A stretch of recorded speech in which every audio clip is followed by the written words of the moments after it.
Bienvenue encore à notre émission Jacques Roger Show. Nous allons aller rapidement du côté de notre invité. Nous avons aujourd'hui une seule question et une réponse. À notre invité, le sociologue Barthélemy Tano. Monsieur Barthélemy Tano, bonjour.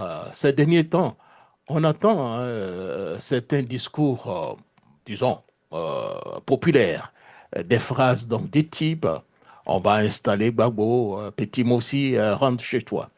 Selon vous, est-ce donc le signe d'un retour inquiétant, donc d'un discours xénophobe en Côte d'Ivoire, ou plutôt l'expression d'un ras-le-bol social et politique qui utilise des références identitaires comme disons, exutoires?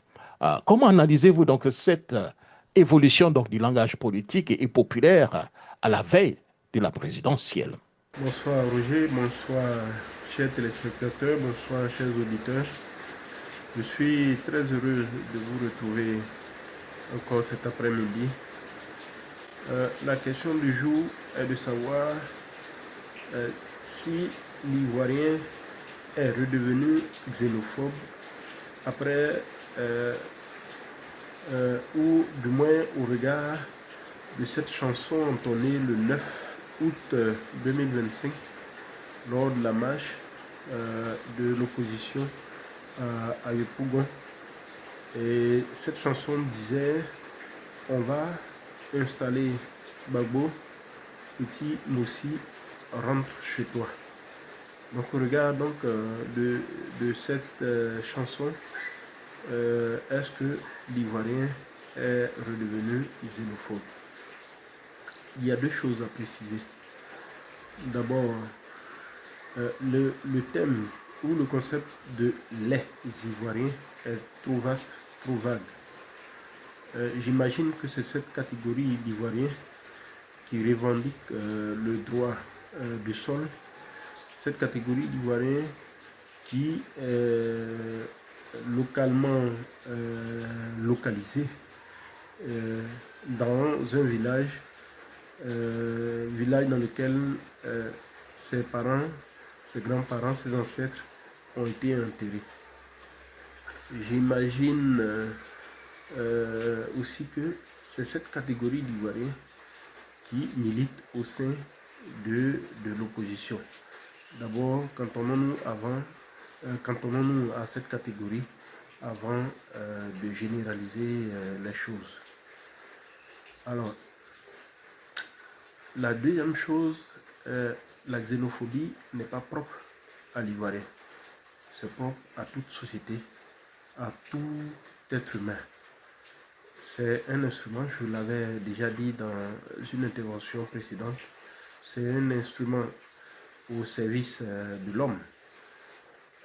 Quand il se sent floué de ses droits, surtout son droit du sol, quand il se sent floué, alors l'homme réagit de la façon dont on appelle aujourd'hui la xénophobie.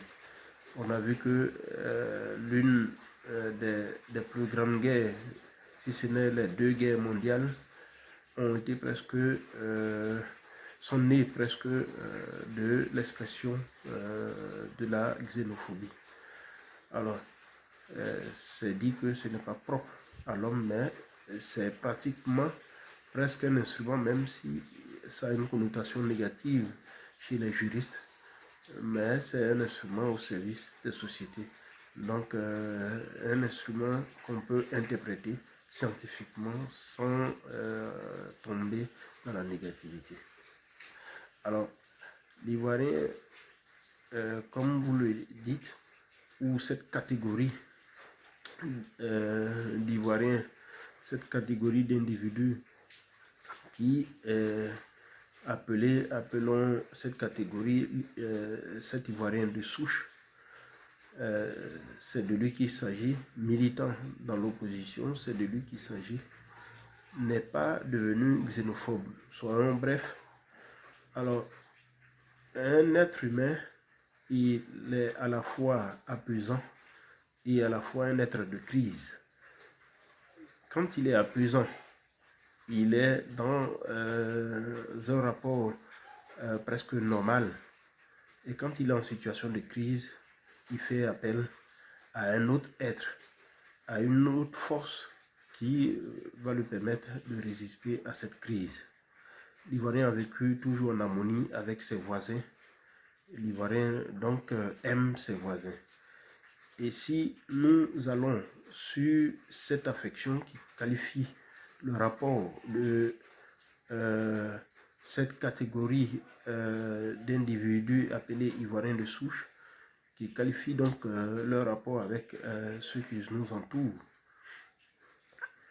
on peut dire qu'ils ne sont pas tellement étrangers, c'est-à-dire que les Burkinabés, les Maliens, les Ghanéens ne sont pas tellement étrangers au territoire ivoirien et donc aux populations ivoiriennes ou les peuples ivoiriens, pour parler de ceux de souche qui y vivent.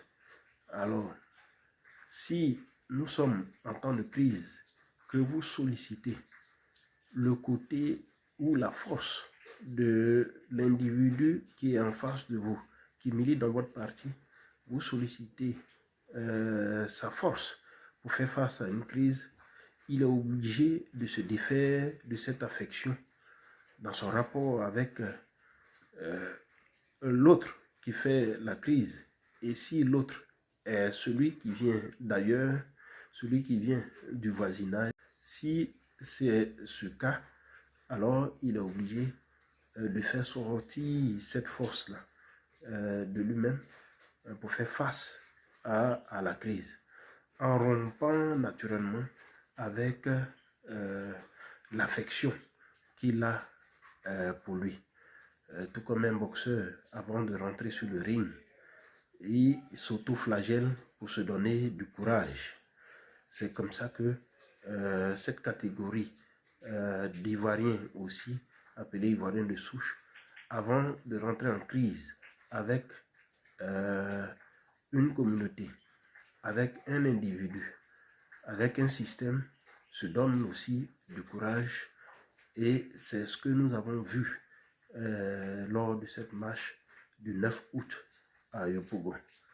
En parlant de petit Moussi, rentre chez toi, l'Ivoirien, on peut comprendre que cette catégorie d'Ivoiriens devrait faire face à soit une communauté qui vient de l'ancienne Haute-Volta, ou soit à un individu, ou soit à un système qui vient de là, et son affection pour cette communauté l'empêche d'aller à la confrontation.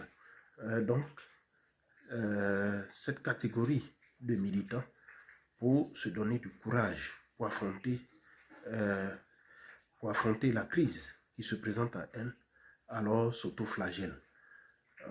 Nous avons cela dans l'idée de Rousseau, qui parle de la sensibilité morale qui peut évoluer du côté de la positivité comme du côté de la négativité. Mais ce qu'il appelle la sensibilité active ou morale est cette charge d'affection que nous avons, qu'un citoyen peut avoir pour les étrangers. Donc, pour se libérer de cette charge d'affection qu'on a pour l'étranger, qui constitue ou qui vient de constituer un système, nous devons nous opérer une certaine rupture.